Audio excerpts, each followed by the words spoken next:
अर्चना, good morning. और अभी हम लोग बस यहाँ से कालवाड़ से जा रहे हैं और मैं गोलू से भी मिलवाती हूँ आपको। ये मेरा ब्रदर है, सबसे बड़ा ये है, उसके बाद बॉबी है। बोलो, ये मेरी सिस्टर है। ये मेरी सिस्टर है। ये मेरी चाची है जो अपना मुँह नहीं दिखाती है कभी भी।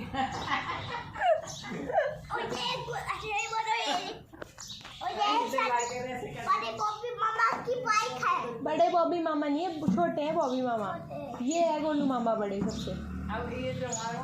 कौन है? उसको ये लगता है बॉबी बड़ा है, उसका डिफरेंस नहीं पता, अभी गोलू बड़ा है।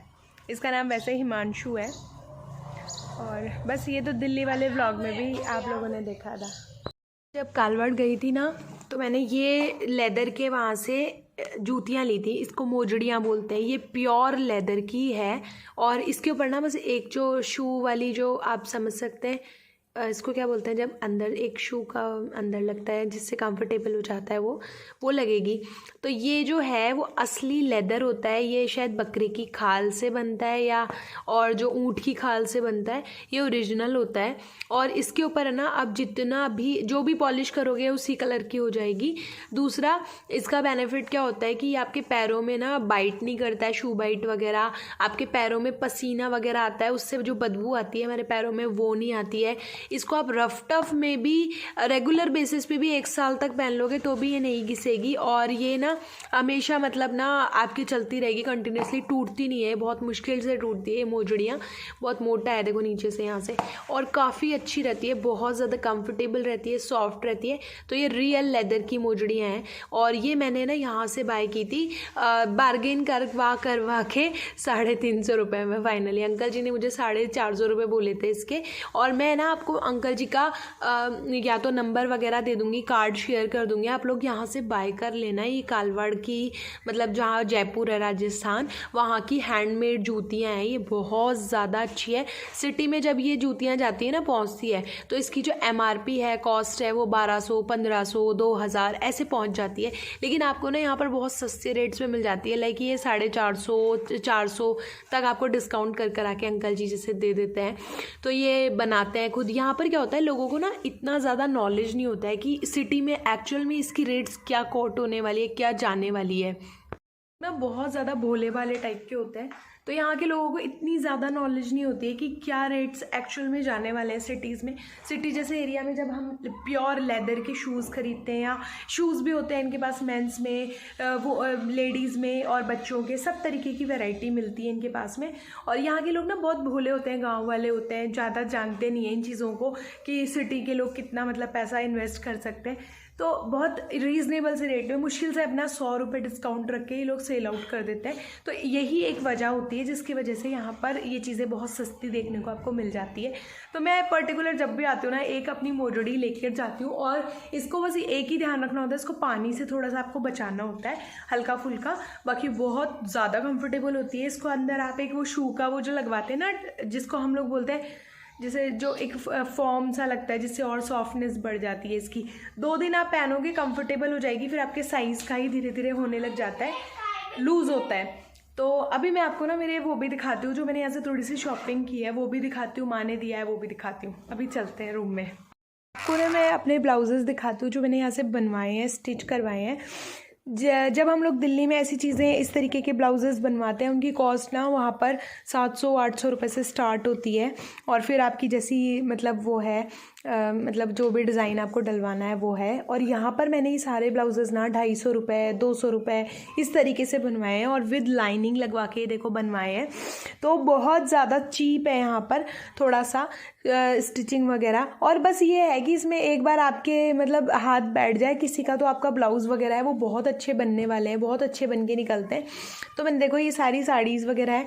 मैं अपने ब्लाउज़ वगैरह, अपने कपड़े वगैरह यहीं से ही स्टिच करवाती हूँ ज़्यादातर। मैं वहाँ बाहर से नहीं करवाती हूँ, जयपुर वहाँ से, दिल्ली से, क्योंकि मुझे स्टिचिंग यहीं की अच्छी लगती है। और इन आंटी की फिटिंग ना मेरे बहुत अच्छी बैठती है ब्लाउजेज़ वगैरह में, तो इन्हीं से पर्टिकुलर मैं ब्लाउज़ वगैरह बनवाती हूँ।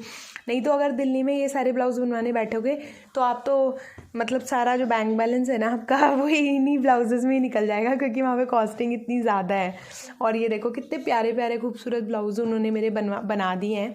और जो लाइनिंग नहीं होती है जिनकी, उनकी कॉस्ट तो फिर भी कम होती है, 120 रुपीज़ ऐसे कुछ होता है, 150 रुपये होती है आई थिंक। ये देखो, और ये पाइपिंग लगा के कितने अच्छे से फिनिश करके इन्होंने ब्लाउज़ बनाए हैं। शॉपिंग दिखाती हूँ, माँ ने भी दिया है मुझे जो चीज़, तो ये चीज़ें मतलब माँ से के साथ जाके मैंने ख़रीदी हैं, उन्होंने मुझे दिलवाई हैं। ये सूट है, ये यहाँ का जयपुर का ब्लॉक प्रिंट वाला सूट है, प्योर कॉटन का है, कैम्ब्रिक कॉटन का। एक ये वाला सूट था इलायची कलर में, और एक ये वाला सूट है, ये शरारा में है ये वाला। ये सारे हैंड ब्लॉक के सूट्स होते हैं।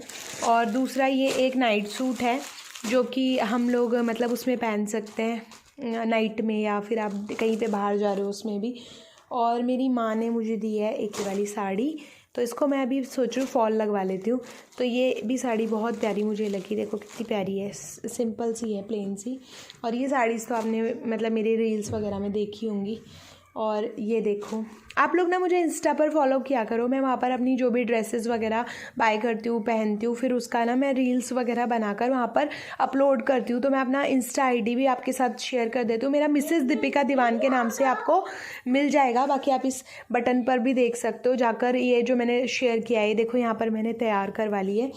और ये मैंने इसमें हैवी में साड़ी ली है, ये देखो, ये मुझे माँ ने दिलाई थी, हैवी में है ये, ऑर्गेन्जा में। अब ये साड़ीज़ अगर हम लोग दिल्ली से बाय करते हैं, कोई और सिटीज़ से बाय करते हैं ना, तो ये 4-5 हज़ार से कम नहीं आती है साड़ीज़। और यहाँ पर जयपुर के लोकल जो एरिया है वहाँ पर ये 1100-1200 में अच्छी खासी साड़ियाँ आ जाती है।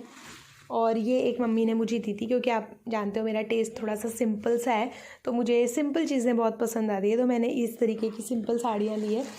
और भी दिखाती हूँ, 2 साड़ी और हैं। तो ये देखो, ये वर्क वाली हैं। तो यहाँ पर क्या होलसेल मार्केट्स होती है, होलसेल मार्केट में ये चीज़ें बहुत चीप रेट में मिल जाती हैं, और यही चीज़ें फिर आगे हैवी रेट्स में सेल आउट होती हैं। अब जैसे ये थोड़ी सी कॉस्टली है क्योंकि इसका फैब्रिक जो है वो प्योर का है, तो प्योर की शिफॉन की साड़ियाँ ना जयपुर से अगर आप लोग बाय करोगे तो आपको 2000 से स्टार्ट होते हैं रेंज उसके, क्योंकि वो फैब्रिक प्योर रहता है और उस पर हैंडवर्क होता है, कंप्लीट हैंडवर्क की साड़ियाँ हैं। देखो, ये देखो, सारा हाथ का काम हो रखा है, यहाँ पर कहीं पर भी मशीन वर्क या आरी वर्क कुछ नहीं है। आपको मेरी शॉपिंग कैसी लगी? और ये आप देख सकते हो, यहाँ पर थोड़े से कपड़े मैंने फैला दिए, अभी मैं इनको प्रॉपर तरीके से अरेंज करूँगी।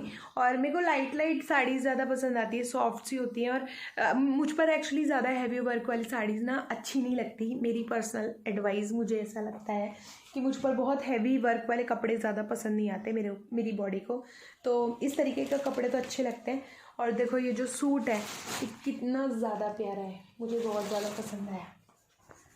तो ये मैं अभी पहनने वाली हूँ, नहा लिया है मैंने वहाँ पे, तो मैं यही पहन के गई थी। अब मैं सोच रही हूँ वाला पहन लेती हूँ नहा के, तो बस फिर ये पहन के और फिर हम लोग कहीं पे जाएंगे। माँ कह रहे थे, माँ के कोई मतलब नोन है यहाँ पर फ्लैट्स में, तो आसपास ये जिस सोसाइटी में घर है ना माँ का, वो सोसाइटी एक्चुअली बहुत ज़्यादा बड़ी है, बहुत ज़्यादा। तो इसमें अलग अलग ब्लॉक्स बने हुए हैं बहुत दूर दूर तक। ये कोई आप समझ लो इतना ज़्यादा दूर है कि एक पूरा का पूरा, जैसे दिल्ली का एक प्रशांत विहार का एरिया या रोहिणी का एक पूरा एरिया कवर हो जाए, इतनी ज़्यादा बड़ी ये सोसाइटी है। इसमें अलग अलग फ्लैट्स बने हुए हैं, अलग अलग विलास बने हुए हैं, तो उसके अंदर जाकर ये घर है, तो काफ़ी दूर है। और माँ का है यहाँ पर, तो अभी हम लोग उन्हीं के कहीं पे जाएंगे, तो मैं ये वाला सूट पहन के जाऊँगी। बना रही है कान्हा जी के लिए माला, और फ्लावर्स तोड़ के लाती है और रोज़ाना बनाती है। तो अब माँ से ना बहुत सारे क्वेश्चंस पूछते हैं। पहला सवाल कि आपके ज़माने की औरतें चेहरे पर क्या लगाती थी? देखो, औरों का तो मालूम नहीं है मेरे को, पर मैं तो कुछ भी नहीं लगाया था। नहीं तो औरों का मालूम करके बताओ हमें, क्या करते? मालूम कैसे करूँ मैं? पहले के टाइम में क्या लगाया जाता था चेहरे पे जिससे चेहरा ठीक हो जाए? हल्की फुल्की क्रीम आती तो वो लगाती होंगी। क्रीम की बात नहीं हो रही है, या नेचुरल चीज़ों की बात हो रही है? ये मालूम नहीं है, मैं कभी लगाई नहीं, मेरे को मालूम नहीं, मैंने आज तक कुछ भी नहीं लगाया। कोई फंक्शन में कोई दे देता कि भाई ये तेरे चेहरे पर थोड़ा लगा ले, तो लगाती। तो लिपस्टिक तो मैं नहीं लगाती, कोई लगा देता। मतलब आप अपने चेहरे पे कुछ भी नहीं लगाते थे नहाने के बाद? है ना, सिंपल सी बात ये है। मैं तेल हाथों के भी नहीं लगाया कभी, कुछ भी नहीं लगाया आपने, है ना। अब दूसरी चीज़, आपके बाल काले हैं, आपने डाई की है? नहीं, बिल्कुल नहीं, कभी नहीं की है। आपकी उम्र क्या है? मेरी 73। 73 माँ की उम्र है और माँ ने आज तक बालों में डाई नहीं की है। मेरी माँ के बाल आपको दिखाती हूँ, देख लो, बहुत कम बाल हैं जो सफ़ेद है, बाकी मेरी माँ के बाल बहुत ज़्यादा काले हैं और माँ ने आज तक कोई भी तरीके की डाई कुछ नहीं की है, ये देख सकते हो आप। बस ये है कि बाल अब उम्र के वजह से थोड़े से कम हो गए हैं, बढ़ने वगैरह, लेकिन जो भी हैं काले हैं, चमकदार हैं और बहुत शाइनी हेयर्स हैं। तो क्या करते थे आप बालों के लिए? आपके पिताजी वैद्य थे, क्या बताते थे? लिए हमेशा मैंने ना त्रिफला या तो त्रिफला लिया है। मैं पहले नहीं करती थी कुछ भी, पर बाद के अंदर है ना त्रिफला लिया, 3 साल तो त्रिफला लिया मैंने। और फिर है ना ये जो होता है ना, रोजाना खाते थे आप 3 साल तक? हाँ, और गंवार पाठा, और गंवार पाठा यानी एलोवेरा हो गया। ये फिर एलोवेरा और घिया का जूस पीने लग गई मैं।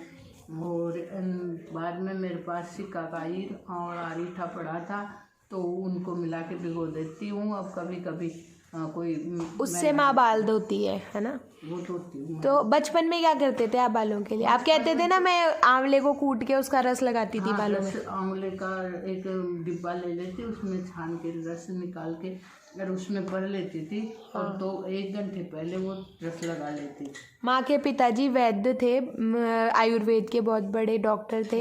या कोई ये ना झाड़ी होती है, झाड़ी के पत्ते, उनको पीस कौन सी झाड़ी? ये बेरों की, बेर के जो झाड़ी होती है उसके पत्तों को पीस के बालों में लगाते हैं और उससे क्या है, थोड़ा नरम रहते थे, सॉफ्ट हो जाते हैं उससे आपके बाल।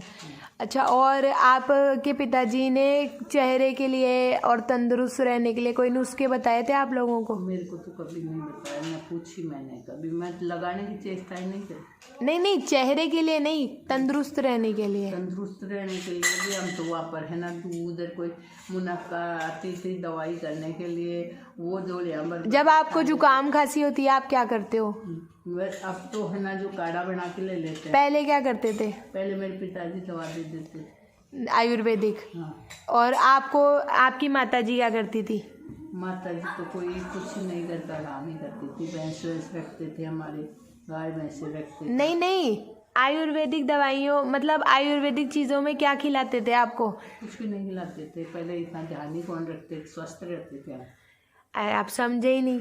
अरे तो मतलब कि जैसे आप काढ़ा किस चीज़ का बनाते थे? अब पहले नहीं बनाते थे काढ़ा वाला। आप जो आम नींबू की चाय हमको बताते हो, ये अब बनाने लगे, पहले नहीं बनाते। अच्छा, मतलब यहाँ पर अब बीमारी नहीं होते थे, पहले बीमार नहीं होते थे, अब बीमार ज़्यादा होने लगे, तब से काढ़े बनने लग गए, है ना? और इस नींबू की चाय का क्या क्या फ़ायदा होता है? नींबू की चाय से जुकाम, बुखार और इनमें सब में फायदा आता है, और वैसे भी ना अपने शरीर के लिए अच्छा रहता है। अच्छा, और आप क्या करते हो डेली लाइफ में?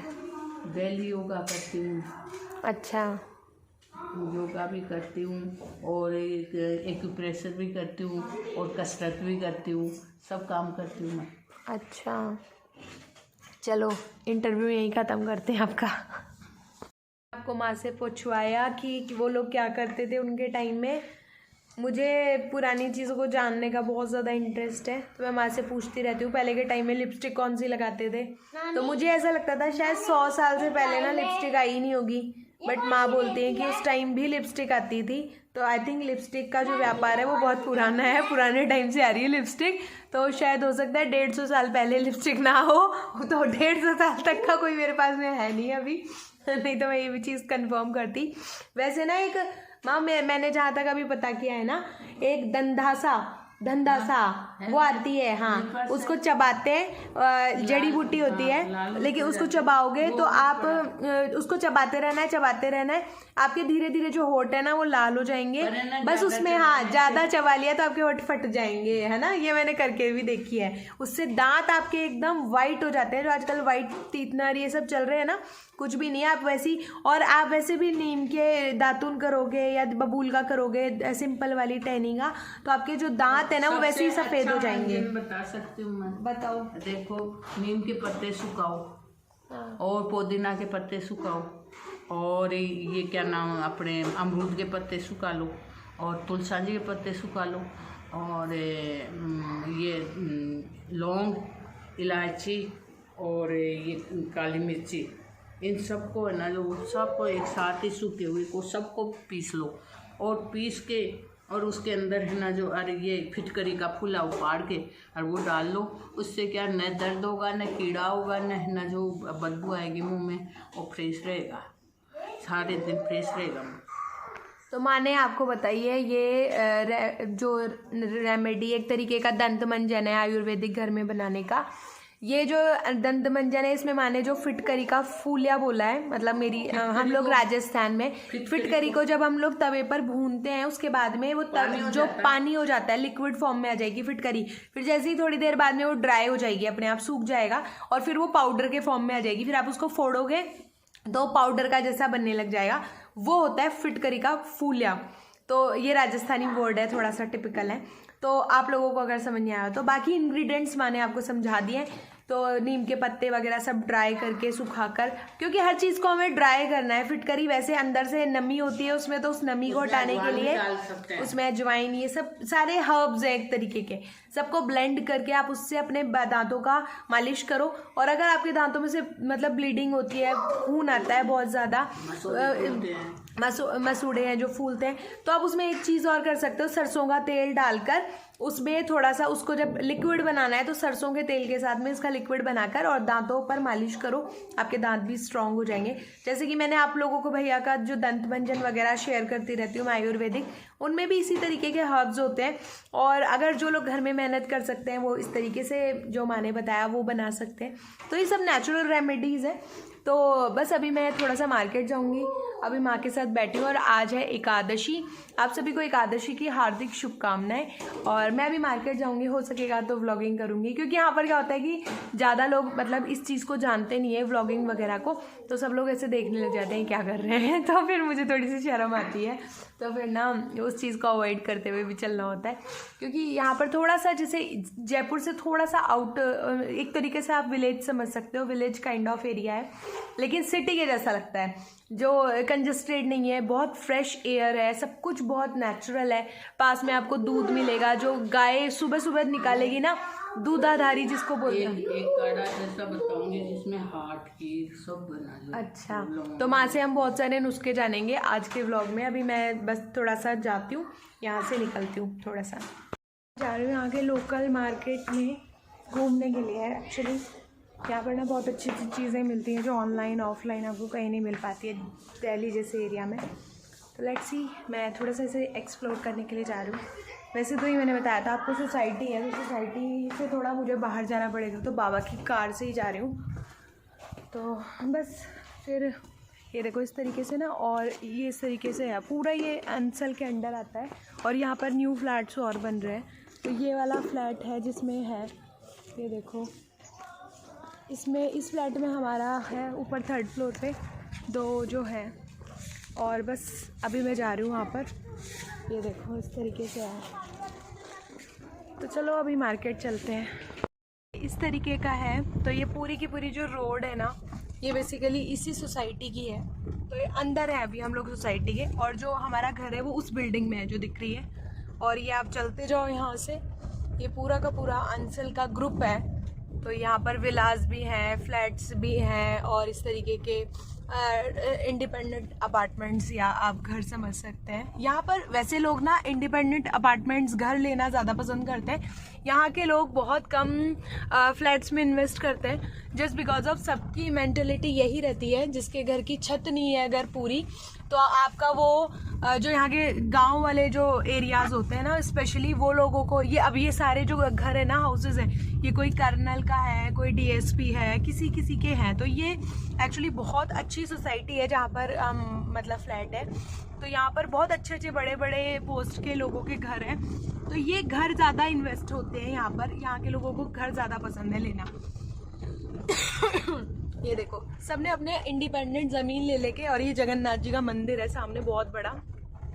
और ये अभी हम लोग पूरे ग्रुप में ही चल रहे हैं, अलग अलग ब्लॉक में ब्लॉक बने हुए हैं। और जैसे दिल्ली वगैरह में हम लोग देखते हैं छोटा छोटा बस एक ही ग्रुप होता है, एक ही बिल्डिंग होती है, उसी को लोग सोसाइटी कह देते हैं। यहाँ पर इतनी बड़ी बड़ी सोसाइटीज़ होती है, बिकॉज यहाँ पर ना जगह काफ़ी होती है और सब लोगों का इंडिपेंडेंट होता है। और ऐसे जो बड़े बड़े घर है ना, वो आपको हर जगह देखने मिल जाएंगे। हमारा जो घर है, मैं आपको ज़्यादा चाचा वाला घर शूट नहीं कर पाई क्योंकि मेरी सिस्टर है, उसकी जो एक्सीडेंट हुआ था, ये देखो इस तरीके से है यहाँ पर सारा।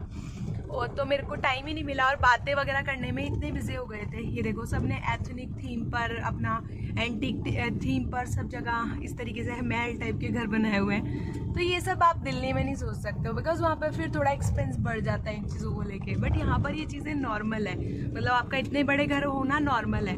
आपको इतना बड़ा घर कोई जैसे नॉर्मल सी जॉब करता हुआ बंदा है उसका भी मिलता हुआ दिख जाएगा, क्योंकि यहाँ पे पुश्तैनी संपत्ति होती है ना, जॉइंट फैमिली ज़्यादा है, सिंगल फैमिलीज कम होती है। यहाँ के लोगों का माइंडसेट ही यही होता है कि आपको जॉइंट में रहना है। तो दादाजी, परदादाजी, पुश्तैनी ज़मीनें होती है सबके पास में अपनी अपनी, तो लोगों के पास में पैसा काफ़ी होता है, तो घर अपना अपना बनाकर रहते हैं। और कोई छोटा मोटा फिर जैसे किसी की फैमिली वाले नहीं कर पाते इतने ज़्यादा जॉब वगैरह, तो फिर सब अपना छोटा छोटा बना लेते हैं। अब ये देखो, अब ये ग्रुप का मेन हॉल है जिसको परी चौक कहते हैं, मतलब ये एंजल्स बनी हुई है, दैट्स वाई। और यहाँ पर ये मॉल है और इसके अंदर थिएटर भी है, आपका रेस्टोरेंट भी है, तो काफ़ी अच्छी सोसाइटी है। अभी सोसाइटी से हम लोग बाहर जा रहे हैं। कल क्या है, मैं शूट नहीं कर पा रही थी बिकॉज वैदिक होता है ना, तो वो पीछे से मुझे बहुत छेड़ता है, ड्राइव करते हुए मुश्किल होती है। तो बस, और इधर स्कूल्स हैं, स्प्रिंकल स्कूल आई थिंक, बहुत अच्छे अच्छे। और इसी के साथ में एक और सोसाइटी यहाँ पर है, श्रीधर सिटी है, आप इसमें भी जाओगे, ये भी बहुत लार्ज है, बहुत ज़्यादा लार्ज स्केल पे बनी हुई है।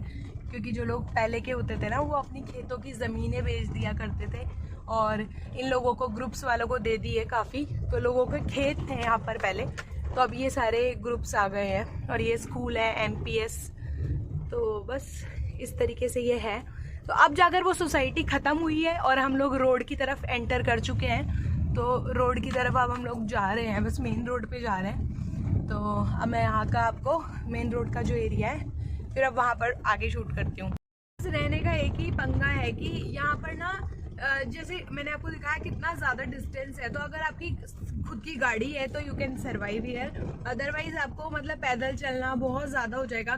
2 किलोमीटर के अंदर आपका हाउसेज होते हैं, तो वो चीज़ बहुत टफ होती है। और अभी मैं मेन रोड पे आ गई हूँ, मेन रोड आपको दिखाती हूँ, इस तरीके से है जो नॉर्मल रोड होती है। तो बस अभी मैं मेन रोड पे जा रही हूँ, थोड़ा सा देखते हैं, यहाँ पर शॉपिंग करते हैं, आगे जाना पड़ेगा मेरे को थोड़ा सा।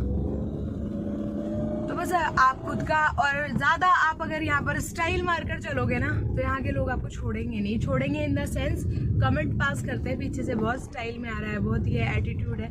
और जो लोग गांव वाले होते हैं स्पेशली, उन लोगों को सिंपल लाइफ स्टाइल पसंद होता है बहुत ज़्यादा। अगर आप स्टाइल में बन के रहते हो तो ऑब्वियसली उनसे डाइजेस्ट नहीं होगी वो चीज़, क्योंकि उनका लाइफ स्टाइल बहुत सिंपल है। लोग पगड़ी पहनते हैं, धोती पहनते हैं। तो राजस्थान के लिए कहा जाता है बहुत मिट्टी है वहाँ पर, ऊँट का दूध मिलता है, मतलब ऐसी चीज़ें बहुत सारे लोग बोलते हैं। ऐसा कुछ भी नहीं होता, नॉर्मल जगह है, जयपुर है। जयपुर जैसी खूबसूरत सिटी आपको और कहीं नहीं मिलेगी। अभी हम लोग थोड़ा सा आउट ऑफ जयपुर है, मतलब जयपुर सिटी एरिया को जयपुर कहा जाता है, और ये थोड़ा सा जयपुर से आगे के आसपास के जो एरियाज है ना, हम लोग वहाँ पर हैं अभी। तो ये जयपुर के अंदर ही आता है, टच है जयपुर से। तो ये अभी जयपुर से लिंक रोड है जहाँ पर अभी हम लोग, मैं ड्राइव कर रही हूँ। और बस यहाँ के लोगों की सबसे अच्छी यही बात लगती है, सिंपल है, सोबर है, जो मन में बात होती है वो कह देते हैं। ज़्यादा फेकालॉजी जो होती है ना, वो यहाँ पर नहीं चलती है। सिंपल सोबर लोग हैं, खाओ पियो ऐश करो वाले टाइप के।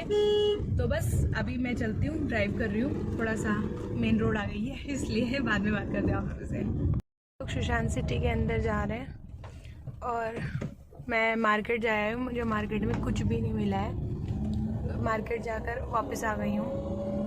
यहाँ का